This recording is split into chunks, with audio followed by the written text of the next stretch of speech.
Mga kaibigan, mga kapatid, mga kapanalig, sa mga masigasig na sumusubaybay sa pagninilay na ito, mapagpalang araw ng Lunes sa inyong lahat.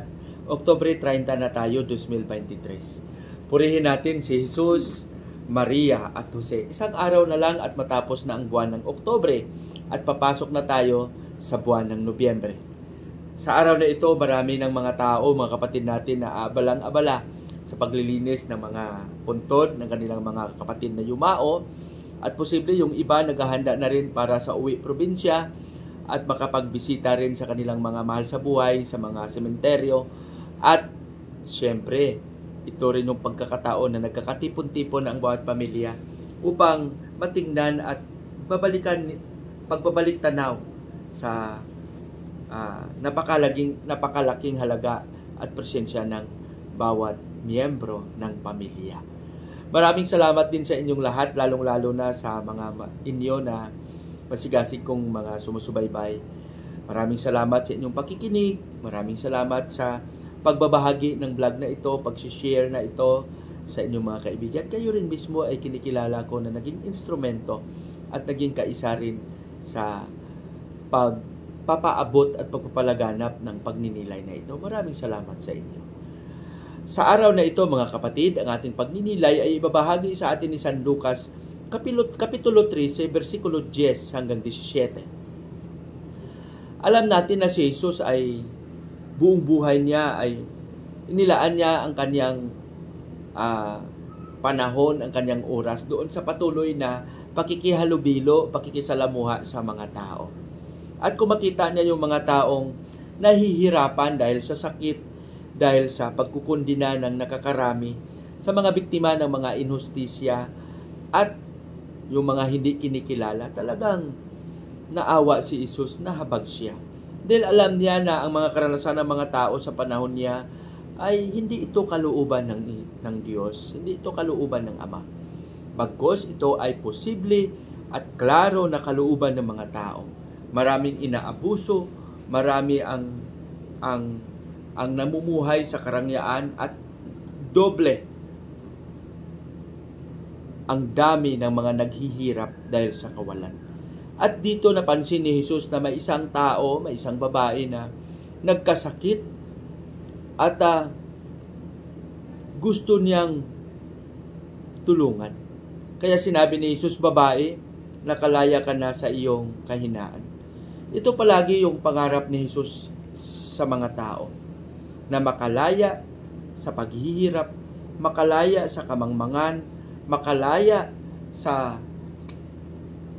pagkaalipin, alipin sa karunungan, alipin sa mga material na bagay dahil sa pag-abuso ng iilan. Ito yung hangarin ni Jesus. Kaya siguro bilang kasapi ng simbahan, ito rin ang ating pangarap, na maipaabot at maipadama sa bawat isa na ang Diyos ay nagmamahal sa atin.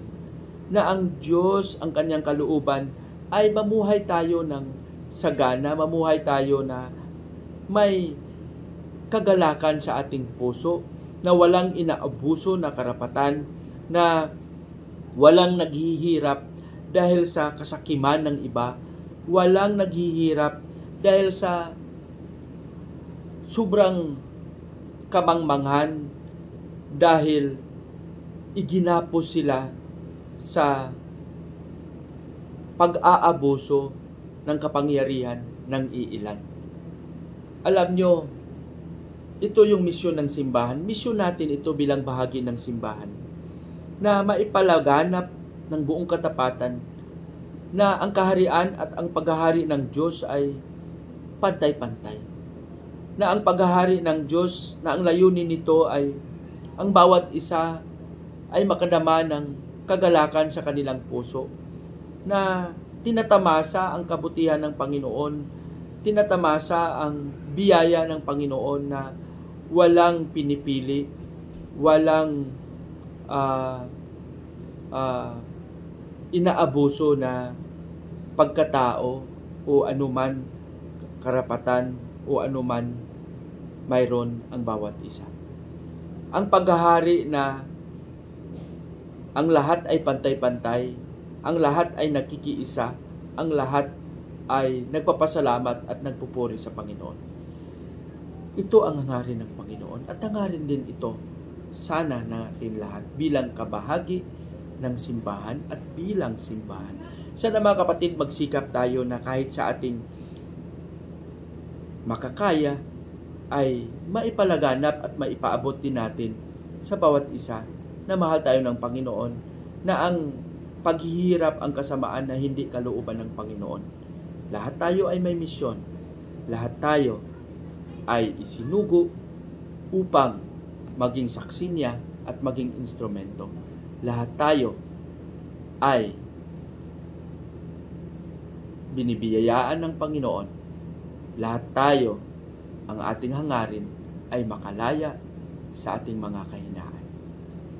Amen. Sa ating panalangin, Panginoong Hesus, turuan mo kaming maging tapat palagi sa aming tungkulin.